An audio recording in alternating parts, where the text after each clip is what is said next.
नमस्कार दोस्तों, स्वागत है आपके अपने चैनल कंपटीशन जीके में। आज हम लोग railway NTPC group D special पढ़ेंगे।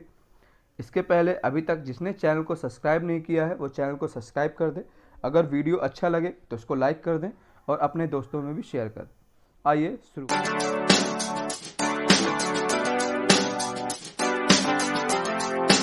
करते हैं। तो पहला क्वेश्चन है हमारा कि रेलवे को कितने जोन में बांटा गया है। तो भारत में रेलवे को 17 जोन में बांटा गया है, इसको याद रखना है। नेक्स्ट, रेलवे व्हील फैक्ट्री कहाँ पर स्थित है। तो रेलवे व्हील फैक्ट्री कहाँ स्थित है दोस्तों, यालाहाका, जो कि कहाँ पे है, बेंगलुरु में है। रेलवे व्हील फैक्ट्री का मीन्स है जहाँ पे रेलवे के रेल के पहिए बनाए जाते हैं दोस्तों। तो ये कहाँ पे स्थित है, बेंगलुरु में। नेक्स्ट है कि पीआरएस की फुल फॉर्म क्या है। तो पी से हो गया पैसेंजर, आर से हो गया रिजर्वेशन और एस से हो गया सिस्टम। तो पीआरएस की दोस्तों फुल फॉर्म क्या है, पैसेंजर रिजर्वेशन सिस्टम। नेक्स्ट है, भारत में सबसे बड़ा रेल मार्ग कौन सा है। तो भारत में सबसे बड़ा रेल मार्ग कौन सा है, डिब्रूगढ़ से कन्याकुमारी, जो कि डिब्रूगढ़ ये असम में पड़ता है और कन्याकुमारी ये तमिलनाडु में पड़ता है। तो भारत में सबसे बड़ा रेल मार्ग कौन सा है, डिब्रूगढ़ से कन्याकुमारी। नेक्स्ट है, भारतीय रेलवे बोर्ड की स्थापना कब की गई थी।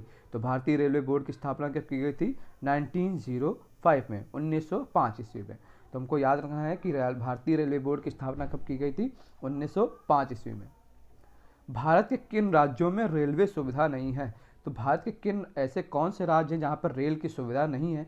तो ऐसे दो राज्य हैं भारत के, मेघालय और सिक्किम। ये भारत के पूर्व में स्थित है, यहाँ पर रेलवे की सुविधा नहीं है। नेक्स्ट है कि भारतीय रेलवे का सबसे ऊंचा रेलवे स्टेशन कौन सा है। तो भारतीय रेलवे का सबसे ऊंचा रेलवे स्टेशन कौन सा है दोस्तों, सिमलीगुड़ा। कौन सा है दोस्तों, सिमलीगुड़ा। ये काफ़ी इंपॉर्टेंट क्वेश्चन है दोस्तों, ये काफ़ी बार रेलवे में आ चुका है। तो आपको याद रखना है कि भारतीय रेलवे का सबसे ऊंचा रेलवे स्टेशन कौन सा है, सिमलीगुड़ा। नेक्स्ट है, इंटीग्रल कोच फैक्ट्री जिसे आईसीएफ कहते हैं, ये कहाँ पे स्थित है। तो इंटीग्रल कोच फैक्ट्री कहाँ पे स्थित है दोस्तों, चेन्नई, तमिलनाडु के चेन्नई में। इसको याद रखना है। नेक्स्ट है कि स्टेशन टिकट का वर्तमान मूल्य क्या है। तो स्टेशन टिकट का वर्तमान मूल्य क्या है दोस्तों, 5 रुपये। अगर आप किसी भी रेलवे स्टेशन के स्टेशन पे इंटर करते हैं तो आपको 5 रुपये की टिकट लेनी पड़ती है, ये तो आपको पता ही होगा। अब नेक्स्ट पढ़ते हैं आईआरएस। आईआरएस की फुल फॉर्म क्या है। तो आई से हो गया इंडियन, आर से हो गया रेलवे और एस से हो गया दोस्तों स्टैंडर्ड। तो आईआरएस की फुल फॉर्म क्या है, इंडियन रेलवे स्टैंडर्ड। नेक्स्ट है कि भारत की पहली मेट्रो ट्रेन कहाँ चली। तो भारत की पहली मेट्रो ट्रेन कहाँ चली है दोस्तों, कोलकाता में। कोलकाता में एक दमदम रेल मेट्रो स्टेशन है, वहाँ पे पहली रेलवे मेट्रो ट्रेन चली थी। तो आपको याद रखना है कि कोलकाता में भारत की पहली मेट्रो ट्रेन चली थी। अब आपको कमेंट में ये बताना है कि भारत की पहली मेट्रो रेल किस सन में चली थी, ये आपको कमेंट करके बताना है। नेक्स्ट है कि भारत में की सबसे लंबी दूरी तय करने वाली गाड़ी है। तो भारत की सबसे लंबी दूरी तय करने वाली गाड़ी कौन सी है दोस्तों, विवेक एक्सप्रेस। इससे पहले हम लोगों ने पढ़ा था कि भारत में रेलवे मार्ग सबसे बड़ा कौन सा है। तो वो पढ़ा था हम लोगों ने डिब्रूगढ़ से कन्याकुमारी। वो उसमें वो कौन सी ट्रेन चलती है, तो विवेक एक्सप्रेस चलती है, ये आपको याद रखना है। नेक्स्ट है, भारत का सबसे बड़ा रेलवे यार्ड कहाँ पर स्थित है। तो भारत का सबसे बड़ा रेलवे यार्ड कहाँ स्थित है, मुगल सराय। अब इस रेलवे स्टेशन का नाम मुगल सराय बदल के क्या कर दिया गया है, ये आप हमको कमेंट सेक्शन में बताएंगे। ये क्वेश्चन हम लोग पढ़ चुके हैं कि रेलवे रोड कब स्थापित किया गया था। तो रेलवे रोड 1905 ईस्वी में स्थापित किया गया था। Railway staff college. तो रेलवे स्टाफ कॉलेज कहाँ पर स्थित है। तो रेलवे स्टाफ कॉलेज कहाँ स्थित है दोस्तों, बड़ोदरा में, ये आपको याद रखना है। भारतीय रेलवे पर एकाधिकार किसका है। तो भारत में जितनी भी रेलवे हैं सब पे किसका अधिकार है, भारत सरकार का। तो भारत में रेलवे पर किसका अधिकार है, तो भारत सरकार का। भारत में रेलवे में सबसे बड़ी आमदनी का जरिया क्या है। तो आपको याद रखना है कि भारतीय रेलवे में सबसे बड़ी आमदनी का जरिया क्या है दोस्तों, माल भाड़ा, जिसे हम लोग माल गाड़ी भी बोलते हैं। तो भारतीय रेलवे में सबसे बड़ी आमदनी का जरिया क्या है, माल भाड़ा।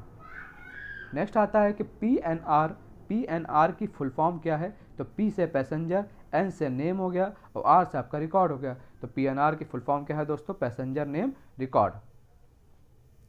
नेक्स्ट क्वेश्चन है कि भारत की सबसे छोटी रेलवे दूरी कौन सी है। तो भारत की सबसे छोटी रेलवे दूरी है नागपुर से अजनी, जो कि सिर्फ 3 किलोमीटर डिस्टेंस पे है। तो भारत की सबसे छोटी रेलवे दूरी कौन सी है दोस्तों, नागपुर से अजनी। आपको हम भारत का सबसे बड़ा रेल मार्ग बता ही चुके हैं। भारत का सबसे बड़ा रेलवे मार्ग कौन है, डिब्रूगढ़ से कन्याकुमारी। और भारत की सबसे छोटी रेलवे दूरी कौन सी है दोस्तों, नागपुर से अजनी। किस रेलवे रूट का किस रेल का रूट सबसे लंबा है, विवेक एक्सप्रेस। इसको भी पढ़ चुके हैं। भारत में सबसे ज़्यादा सफ़र तय करने वाली गाड़ी कौन सी थी, विवेक एक्सप्रेस, जो कहाँ से कहाँ चलती है दोस्तों, डिब्रूगढ़ से कन्याकुमारी। ये काफ़ी एनटीपीसी स्पेशल है, ये रेलवे में ज़रूर आ सकते हैं। अभी तक जिसको वीडियो पसंद आ रहा हो वो वीडियो को लाइक कर दे, सब्सक्राइब ना किया हो तो सब्सक्राइब कर दे। नेक्स्ट, यह क्वेश्चन रिपीट हो चुका है कि भारतीय रेलवे का सबसे ऊंचा रेलवे स्टेशन कौन सा है, सिमलीगुड़ा। ये हम लोग पढ़ चुके हैं।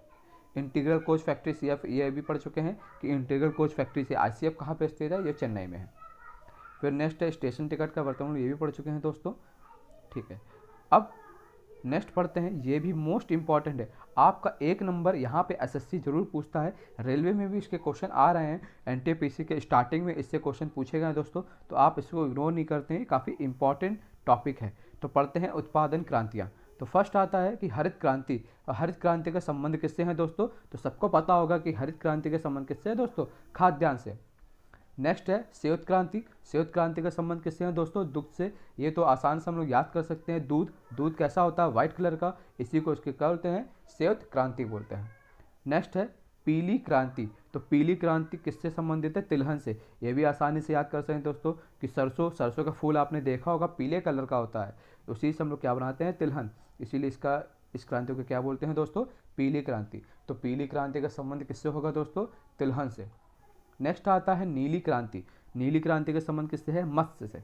इसको कैसे याद रखना है, मछली कहाँ रहती है दोस्तों, पानी। और हम लोगों ने सुना होगा कि पानी का कलर कैसा होता है, नीला कलर होता है, इसलिए इसको क्या बोलते हैं दोस्तों, नीली क्रांति।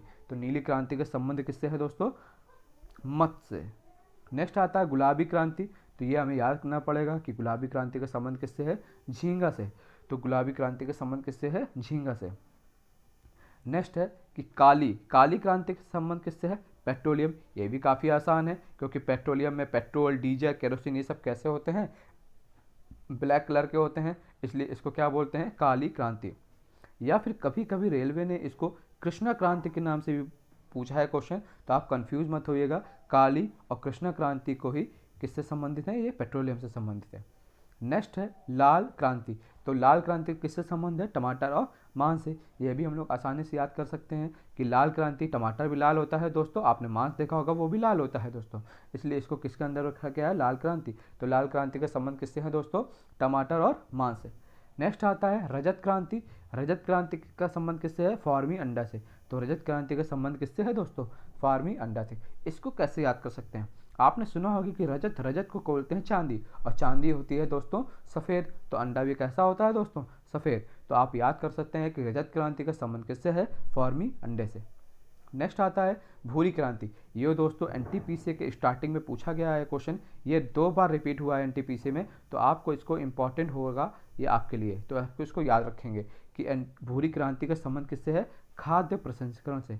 इसको याद रखिएगा, भूरी क्रांति का संबंध किससे है, खाद्य प्रसंस्करण से। इसको ब्राउन रिवॉल्यूशन भी बोलते हैं दोस्तों। तो ये आपके लिए काफ़ी इंपॉर्टेंट हो गया है, तो इसको आप याद रखिएगा, ये रिपीट क्वेश्चन है दोस्तों। नेक्स्ट आता है बादामी क्रांति। ये भी काफ़ी इंपॉर्टेंट क्वेश्चन है दोस्तों। तो बादामी क्रांति का संबंध किससे है दोस्तों, मसाला उत्पादन से। नेक्स्ट आता है स्लेटी क्रांति का संबंध किससे है, तो स्लेटी क्रांति का संबंध किससे है दोस्तों, सीमेंट का। इसको कैसे याद कर सकते हैं, स्लेटी का सा आ रहा है, सीमेंट भी सा आ रहा है, तो इसको याद कर सकते हैं कि स्लेटी क्रांति के संबंध किससे है दोस्तों, सीमेंट से। गोल क्रांति। तो गोल क्रांति का संबंध किससे है दोस्तों, आलू से। इसको भी आसानी से याद कर सकते हैं, आलू कैसा होता है दोस्तों, गोल होता है, और ये गोल क्रांति से भी संबंध है, इसलिए गोल क्रांति का संबंध किससे होगा दोस्तों, आलू से। नेक्स्ट आता है इंद्रधनुष क्रांति। तो इंद्रधनुष क्रांति का संबंध किससे है, सभी कृषि उत्पादन से। ये आपके लिए काफ़ी इंपॉर्टेंट है, आप इसको याद रखिएगा कि इंद्रधनुष क्रांति का संबंध किससे है, सभी कृषि उत्पादन से। आपको याद करने के लिए आप ऐसा समझ सकते हैं कि इंद्रधनुष में कितने कलर होते हैं दोस्तों, 7 कलर, मतलब सभी रंग होते हैं। उसी से सभी कृषि उत्पादन भी आप याद कर सकते हैं। तो इंद्रधनुष क्रांति का संबंध किससे है, सभी कृषि उत्पादन से। अगर आपको ये वीडियो पसंद आया हो तो आप इस वीडियो को लाइक कर सकते हैं, अपने दोस्तों में शेयर कर सकते हैं। हमारे सभी वीडियो की लिंक आपको मेरे डिस्क्रिप्शन में मिल जाएगी, तो आप वहाँ से उसको वॉच कर सकते हैं। Thanks for watching.